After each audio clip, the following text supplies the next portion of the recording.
that has been proven beyond any doubt is that इस मुल्क में कोई मुल्क दुश्मन नहीं है. ये मुल्क हम सबका है. इस मुल्क की हिफाजत करना हम सबकी जिम्मेवारी है और हम सब ने, बेशक वो इस मुल्क का बच्चा हो या इस मुल्क का सिपाही हो या इस मुल्क के न्यूएस्ट टेक्नोलॉजी चलाने वाला एयर ऑफिसर हो, हम सब ने शाना बशाना हर फ्रंट पे इस मुल्क की हिफाजत की है और करने की पूरी सलाहियत रखते हैं. मिस्टर चेयरमैन, मैं यहाँ पे एक बहुत बुरे दिल के साथ इसलिए खड़ी होती हूँ क्योंकि ये सेलिब्रेट करना कि आज हमने इंडिया को कितने बुरे तरीके से हरा दिया, ये इस खित्ते के लिए कोई सेलिब्रेशन नहीं है. ये सेलिब्रेट करना कि एक न्यूक्लियर पावर ने कैसे दूसरे न्यूक्लियर पावर की विल को चैलेंज किया, उसकी कैपेसिटी और कैपेबिलिटी देखे बगैर एक रेड लाइन के बाद दूसरी रेड लाइन के बाद तीसरी रेड लाइन क्रॉस करते रहे. और जब पाकिस्तान ने कंस्ट्रेंट दिखाया 2019 में, मिस्टर चेयरमैन, आज unfortunately I have to say that maybe what Pakistan did in 2019, not because of the government, we were with the government. What Pakistan did was all of Pakistan decided to do it. All of Pakistan decided when then two nuclear powers, and one of them goes a bit crazy in its extremism fever and decides to launch airstrikes into the other country for the first time since 1971 and almost demonstrates a crazy recklessness and is willing to go on an escalation ladder, which we all know that between two nuclear states where that escalation ladder points to. That when that state went crazy, Pakistan showed restraint. I think that restraint that we showed, the responsibility that we showed, was misconstrued to be a lack of will and a lack of capacity.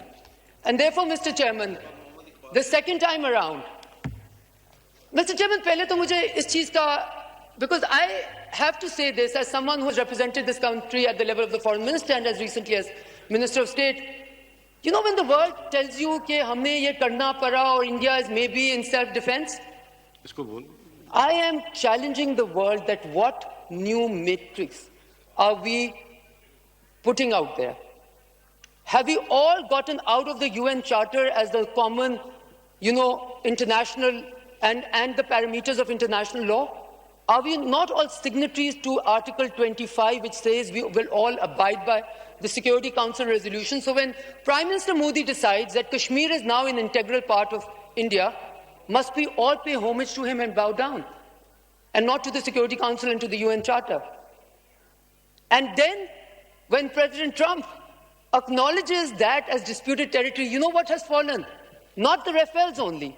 What has fallen is the entire Indian doctrine made by Doval, Jaishankar and Prime Minister Modi to completely unravel or be able to say so forcefully because they were meant to have. This is the problem. To the world, they were meant to have conventional supremacy, military supremacy over Pakistan. And you know who broke that myth? Not Pakistan.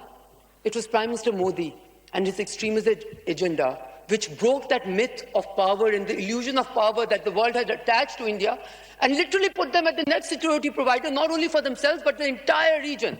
And guess what happens? The world finds out that a country that they consider to be powerful enough, militarily strong enough, conventionally superior over its nuclear power neighbor, could not even defend its own border when the other country, as in Pakistan, decides to just do what it is entitled to do under Article 51 by just as a defensive measure and then as an offensive measure to be able to tell them how far we can reach. And allow me to say, Mr. Chairman, what we also proved was that we don't only equip ourselves with high, fancy, technologically advanced toys and tools, we just happen to train ourselves better to be able to also use them. So, the military, what happened in the war theatre, Mr. Chairman, allow me to also say, will rewrite the premises of what this entire region, including the Indo-Pacific strategy for many, many regions and countries. The illusion of power for some countries is far more useful than to test it.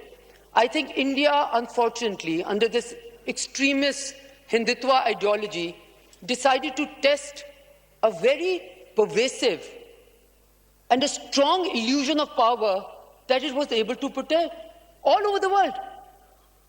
And then they burst their own bubble. So, Mr. Chairman, I don't want to go further into that. I just want to make some points because I think Pakistan should be unapologetic in 2 or 3 things. First of all, if somebody thinks that a country where a terrorism incident takes place has the right to launch strikes into another country, into its geographical boundaries, into internationally established borders, then please be mindful of the precedent that we're setting. Please be mindful of the precedent that we're setting.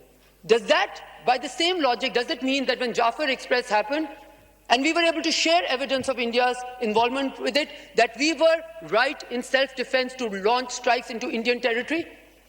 Is that what the world is trying to sanctify over here? We cannot rewrite international law until we write it.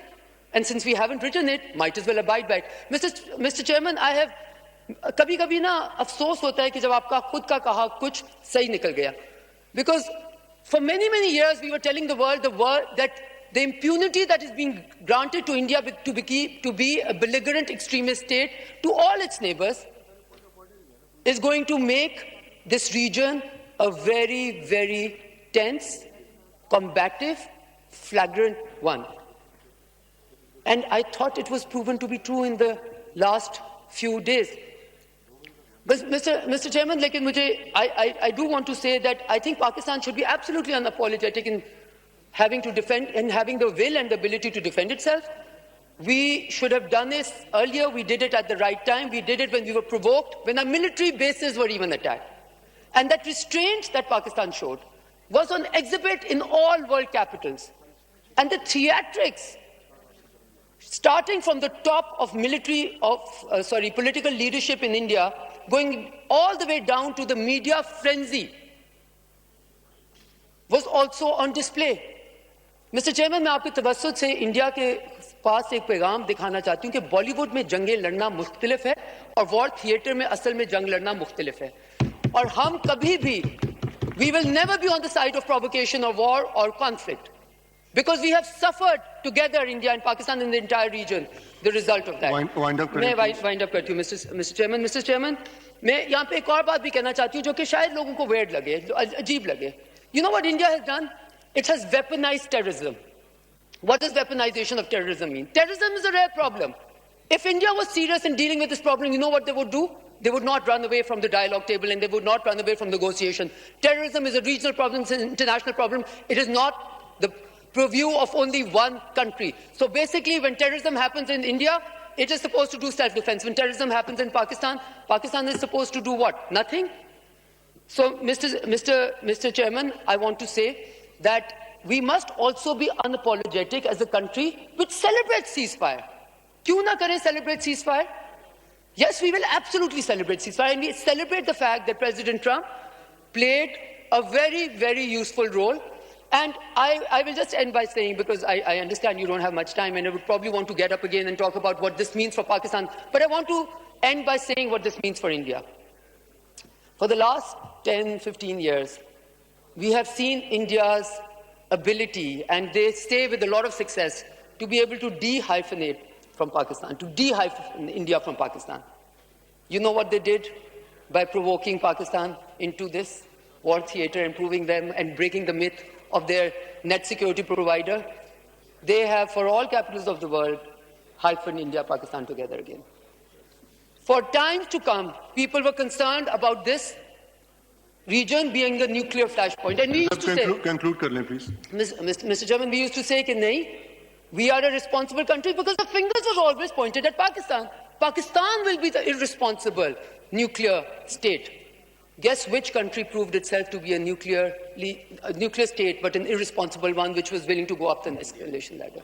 It was India, Mr. Chairman. Lastly, Mr. Chairman. Thank you. Lastly, Mr. Chairman.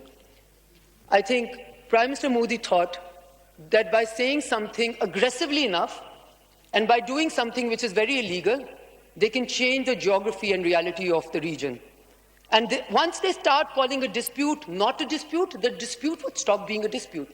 And when President Trump says in his truth tweet that he would like to play a role in solving this dispute.